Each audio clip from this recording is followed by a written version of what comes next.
Most of Thai people, Thai men, we always become a monk when you are reach 20 years old, because like it's a tradition, and Thailand is a lot of like people in Thailand, for example, like 95% are Buddhist, so it's a tradition from like long time ago. We always like all the parents always happy if like their son go and become a monk and learn the ways of Buddhism for at least like a short period of time, because like we believe that if you become a monk, you will know how to live your life according to the teaching of Buddha, and even though you're not the monk anymore, you still know how to live your life according to the way of Buddhism, and it will make you to become a better person, and it will benefit your life in the future. Well, actually, because I was a nun when I was like kind of like very young, when I was like 9 years old. So it was like during the summer vacation, and the school was closed. So my mother and we decided to go to the temple and then became nuns. So it's just like the activity during like summer. Well, as a Peace Corps volunteer, I was placed in a village in rural Thailand. A big part of my job was to integrate into the community. The temple is an important part of the village. There were actually 3 in the village. And I had heard that many volunteers had previously done this around the country. I thought it would be a good way to make merit and become part of the community. I was interested in learning more about the religion, not because I had much intention of following, but I would say that I was open to it. That, and it sounds cool. Yeah, I was a monk in Thailand. Who gets to say that? As long as you are not a crazy person, and you don't have like kind of like problem with mental disorder, yes, and you didn't kill sure. or murder anyone, and then you use like the temple as like the excuse in order to escape prison or the law. And the other thing is that you should not be a bisexual or how can I say, gay or a ladyboy. Yeah. The steps were fairly straightforward. Although due to my limited Thai and the fact that many of the rituals are in what was described to me as Balinese Sanskrit, I didn't understand it at all. I didn't always know what was going on. First, it started with a ceremony. We woke up early, like 5, and had a meal. Most of my neighbors came because that's the norm. It started with people tying white strings around my wrists, which each string was meant to be a wish. People wishing me luck, health, strength, etc. This was followed by the shaving of my head and eyebrows. Everyone helps out, taking small snips with scissors, and when there isn't much left, they shave the rest with an electric razor. They dressed me in white robes and then carried me into a pickup truck with a seat in the back. I sat there and we had a mini parade with more participants drinking than I would have expected, through the village until we got to the temple. When we got to the temple, we drove around the complex 7 times. Why 7 times? I don't know. When that was finished, I was carried from the truck into the temple, where I sat on my knees on pillows. I had my hands up, in a way, palms pressed together in front of my chest. While I sat there, 3 elder monks chanted for a long time. At this point, everyone kind of lost interest and left. Then I was really lost. They finished after what felt like forever, and I was taken into a room where they wrapped me with the famous orange robes. The step I took is that first you have to prepare yourself. For example, like at least you need to know the prayer. That because like if you don't know the prayer, you cannot become a monk.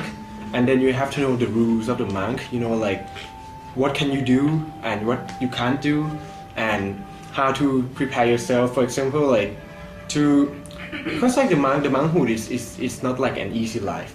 You have to like abide by some certain rules. For example, like for a male monk, we have 227 rules to follow. So you have to prepare yourself for that.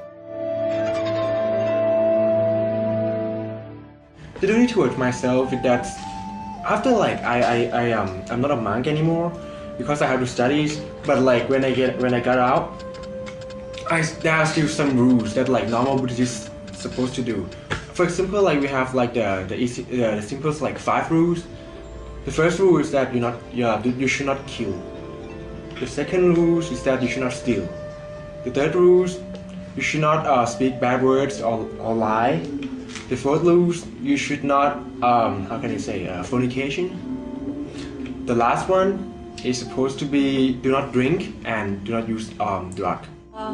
Towards myself during that time, because I was kind of like a kid, so there were not much thing to do. So the thing that I did during that time is like meditated and then read like some of the Buddhism books, kind of like that. And then in the morning I helped the other nuns, cooking and preparing food for the monks. Okay, there are two sects in Buddhism. It's called Hinayana and Mahayana. Yes. And Hinayana, it can be found in most of the Southeast Asian countries like Yes. Thailand, Burma, Thailand, Burma, and even you can find Cambodia, it in- and of course Sri Lanka and India. Yeah, and another one which is called Mahayana. It's mostly in East Asia, like Yes. Japan, China. And China, Yeah. some part of South Korea, and of course in Vietnam. Hinayana and Mahayana. The difference between these two sects are for Hinayana, the accessible way to get nirvana is like you have to become a monk. If you're not become a monk, you cannot access nirvana.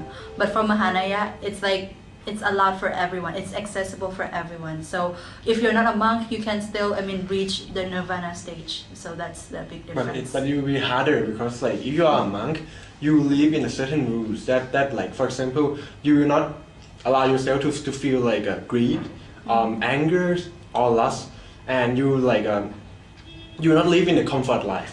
So it's easier to like to forget about all these how can I say like tempting desire, Temptations. yeah, temptations. Well, in Thailand we believe in Hinayana, but we have two branch.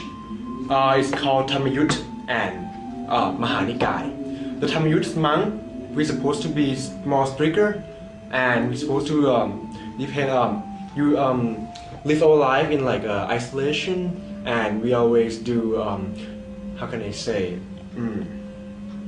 We always meditate a lot, and they kind of like isolate themselves Yes, by and like they isolate going and themselves. meditate in the forest yes, or in and the cave. the most part is that we do not use money. The monk in Thamayut Nikai cannot use money. Actually, But- when you become a monk, there's no need that you. Yeah, you don't buy you food. don't- there's You no go, need for money or you will cash go at all. to like to the village, and the And people will give offer you, you offer you food, yeah. foods, and of course with the other item and supplies for to live your life as a monk. For example, Buddhist monk in Thailand, we do not allow to get married, but for example in Japan, the monk in Japan they can get married, and in Tibet, well, it's different. For the nun, I think it's not as strict as the monk. Like some women, maybe they can become a nun like every month if they want, because the ritual that they have to become a nun is not as strict as the monk. What they have to practice is it's like they have to like meditate, and they have to, it's like the easy steps. You just like don't eat after like 12. You have to sleep like kind of on the floor, not on like the comfy bed, Yes. kind of like that. So it's kind of like you're practicing yourself, and you're like staying with yourself more. So it's like it benefits yourself, it benefits your life. So people kind of like do it like normally. If you want to become a nun, if you want to shave or not, it's like it's fine. You can become a nun. But for the monk, it's different. It's necessary because like if you have like long hairs, it's for a monk you're supposed to like forget about all the appearance, all your looks, because like if you're a monk you don't need to look good, you don't need to look handsome. It just you're supposed to like forget about these feelings and the appearance. Just be yourself and devote yourself to the learning of Buddha, of his teaching. So the hair, the mustache, the nails, eyebrows. the eyebrows. Then what can you say? You should not use like perfume or anything. It's just like take shower normally. That's it. You don't need all this like cosmetic and stuff that to make you look good, because like it was just like imply that you still need, you still have need, you still have want, and for the Buddhist monk, it's not a part of the way of the monkhood.